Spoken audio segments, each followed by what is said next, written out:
parce que je me suis dit pourquoi pas.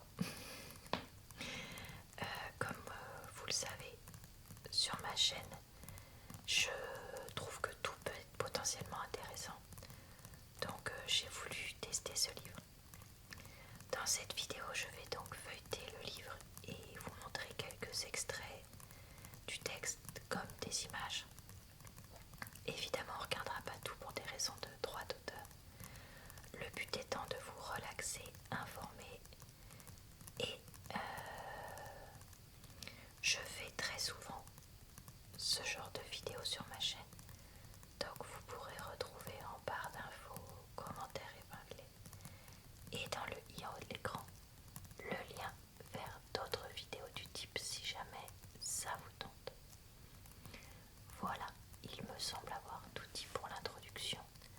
Donc on est parti pour regarder un premier extrait du livre. Alors, je tombe ici sur une page de photos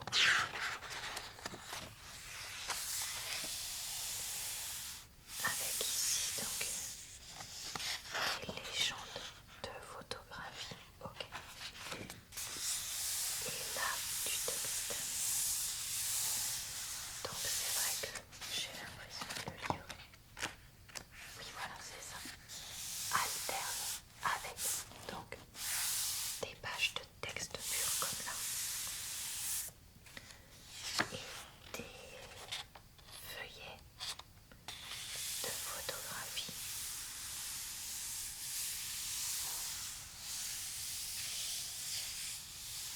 Ici donc on nous dit Kaiserberg, je sais pas si on dit comme ça. Alors je suis désolée, je ne suis pas du tout d'Alsace, donc j'ai aucune idée des prononciations et je m'en excuse d'avance. Pour donner aux innombrables touristes l'occasion d'une jolie photographie, les jeunes filles des villages viticoles alsaciens posent volontiers dans leurs costumes traditionnels devant leurs fontaines fleuries. Beaucoup d'Alsaciennes profitent de même, aujourd'hui comme hier, des fêtes villageoises pour revêtir ce costume qui se compose d'une jupe verte ou rouge et d'un énorme nœud noir. Voilà, au niveau des cheveux, le nœud noir et au niveau des jambes, la jupe. Et ici, les deux jeunes filles présentées ont également une espèce de tablier devant. Elles ont un chemisier blanc et une espèce de veste noire, veston, gilet, qui est également décorée.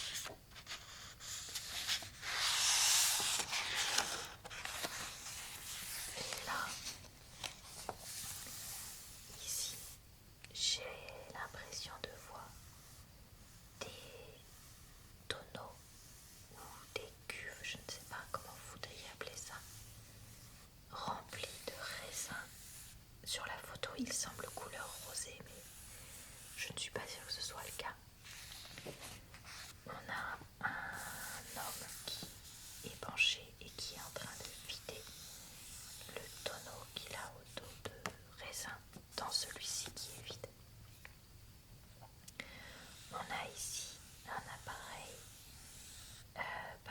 un outil qui semble fait pour écraser le raisin et on aperçoit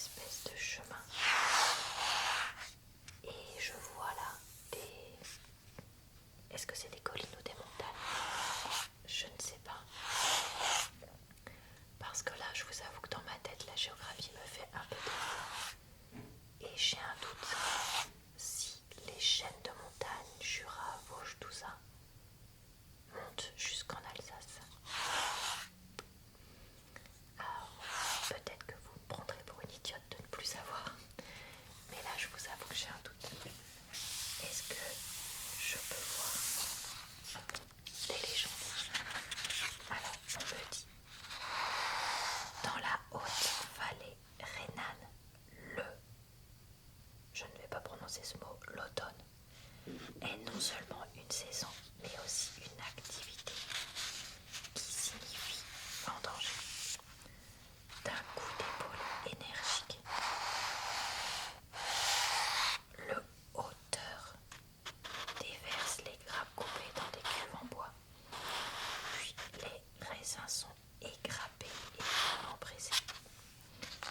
Le vin est ensuite éclairci dans de grands tonneaux en chêne, lesquels sont d'ailleurs peu à peu remplacés par des citernes en verre ou en acier, avant d'arriver dans sa longue flûte caractéristique sur la table du buveur réjoui. On n'est pas très loi et vin là quand même. Alors je vais le dire tout de suite. Moi je suis contre la promotion des boissons alcoolisées à outrance, que ce soit sur les réseaux ou pas. Donc voilà, là je ne faisais que lire la photographie. Mais vraiment, faites attention à vous. Et n'essayez pas de faire comme à la télé, comme sur internet, ou comme les autres personnes autour de vous, et de vous rendre malade sur le court et long terme pour pas grand chose des vous. Tout est une question de modération. Et surtout, ne jamais, jamais prendre la route après.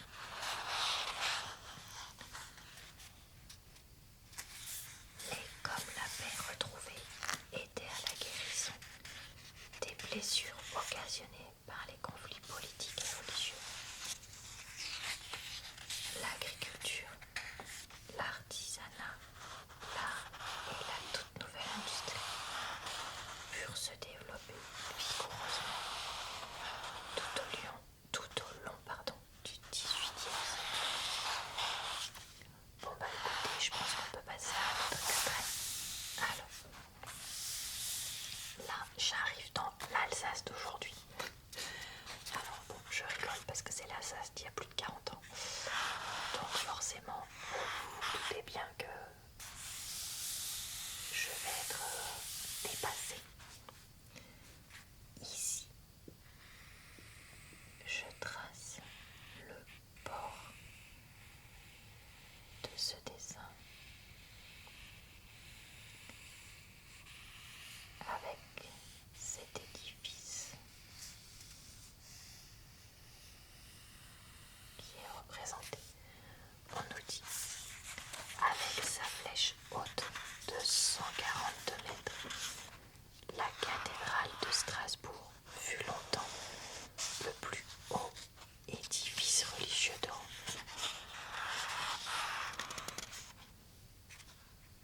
Et là, sur cette gravure de Mériane, se tient un marché médiéval animé, se pressent aujourd'hui des touristes venus du monde entier.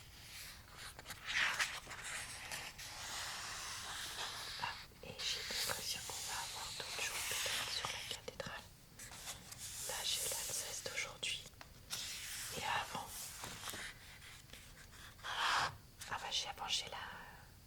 j'ai la guerre 14-18. Et là, 1940, peut-être la deuxième guerre.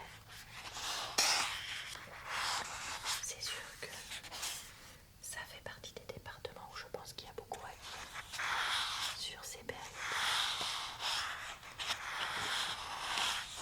Même si, encore une fois, n'étant pas du tout une spécialiste de l'histoire, j'ai probablement beaucoup à apprendre.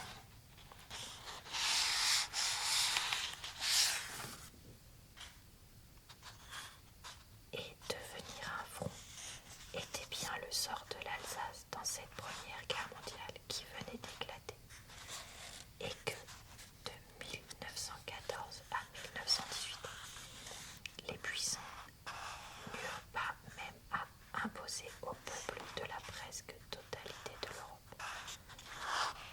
Les hommes d'un grand nombre de pays ne se laissèrent que trop facilement convaincre de partir à la guerre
est représenté avec une cape couleur rouge, un habit un petit peu drapé qui présente ici des ornementations qui est en bleu et doré. Il est représenté avec un regard très sévère. Sa couronne présente également plusieurs couleurs.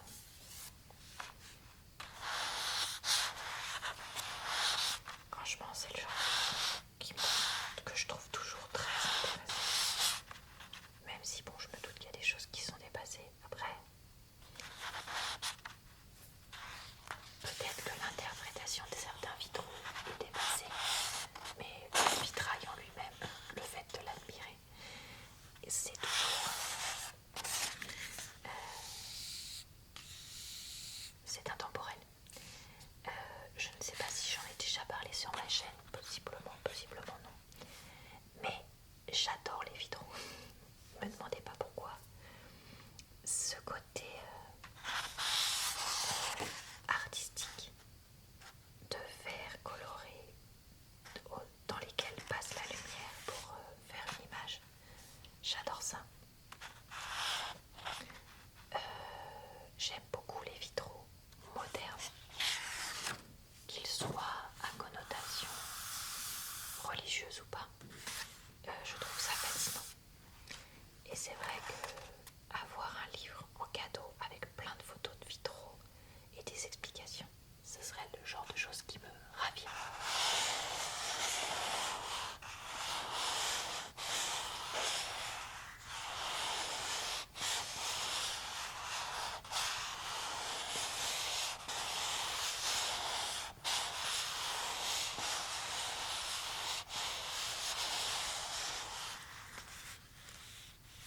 Est-ce qu'on me dit autre chose?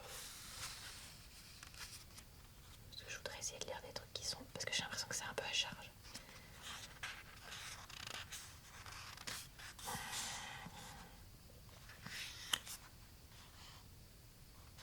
Mais lorsque le national-socialisme entreprit d'imprimer au monde la marque du génie allemand, le Rhin fut franchi bien plus rapidement que les Alsaciens ne l'auraient souhaité. Bon, je pense qu'on peut passer au troisième extrait. Qu'en pensez-vous? Franchement, les pages glossy, avec les pages épais, trop bien. Alors, j'arrive, j'ai l'impression, sur une nouvelle gravure. Qu'est-ce qu'on nous dit? Oula, je vais pas essayer de lire le nom. Parce que c'est pas écrit en français d'aujourd'hui en tout cas. Donc il ressort de ça, publié par Sebastian Münster en 1502, que les plaisirs de la table alsacienne étaient fort appréciés par les altesses royales du temps passé. Donc je ne sais pas de quel plaisir on parle, parce que je n'arrive pas à voir, à reconnaître des choses ici. Aujourd'hui, il n'est plus besoin d'avoir un nom en particule pour goûter les spécialités culinaires d'entre le Rhin et les Vosges. Ils sont assez marrants. Oh, c'est quoi ça? Une carte? Ok. Et là, j'ai paysage et parcours.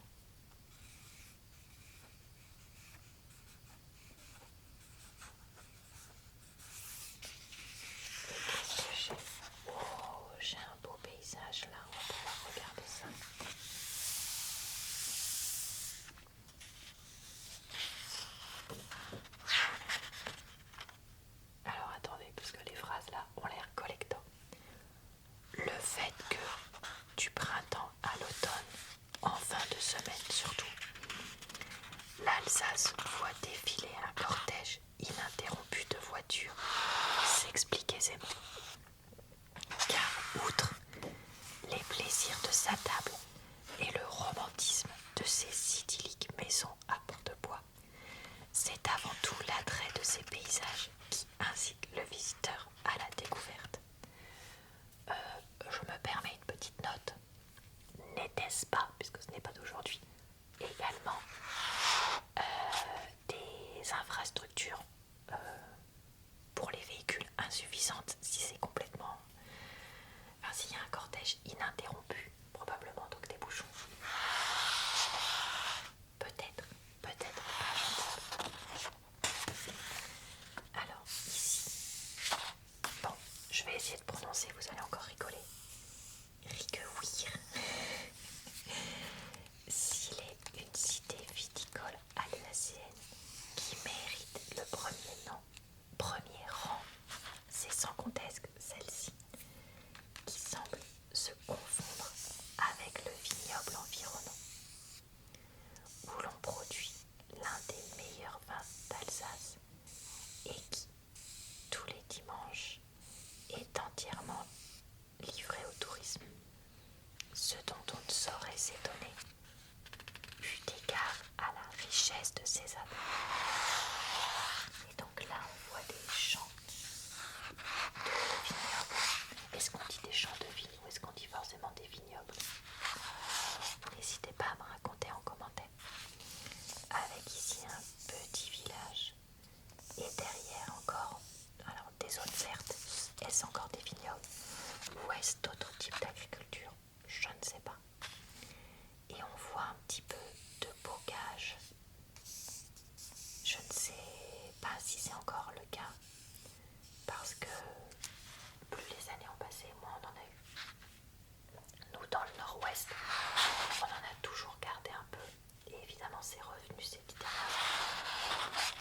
Mais c'est qu'il y a beaucoup, pardon, mon ventre fait du bruit, de régions où c'est parti. Alors, là, j'ai deux gravures.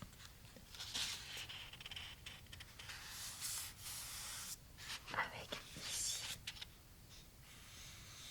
une cité entourée, on semble-t-il, d'un mur d'enceinte. Je pense que ça c'est pour dire Rhénus, là des îles.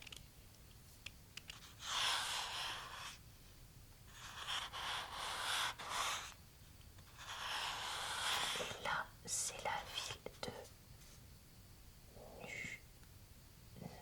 Neuenburg. Bon, est-ce que ça vaut le coup que je continue à essayer de prononcer ces mots? Peut-être pas. Oula. J'ai fait trop grand.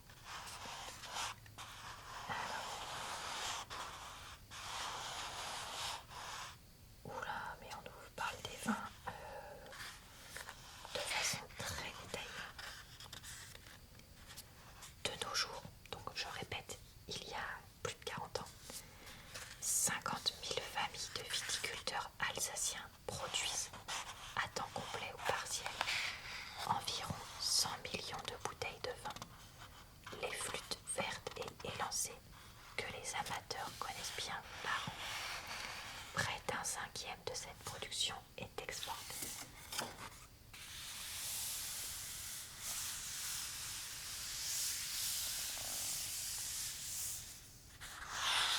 Et ben je pense que cette vidéo va doucement se terminer parce que là on va pas mal regarder les choses ensemble. Allez, on fait encore un peu de page.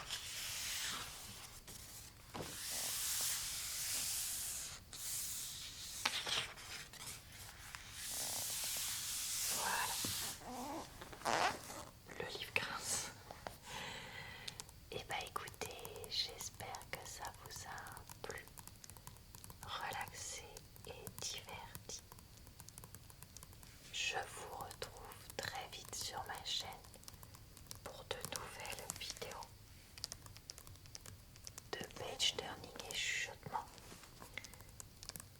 mais également pour plein d'autres types de vidéos. Je vous souhaite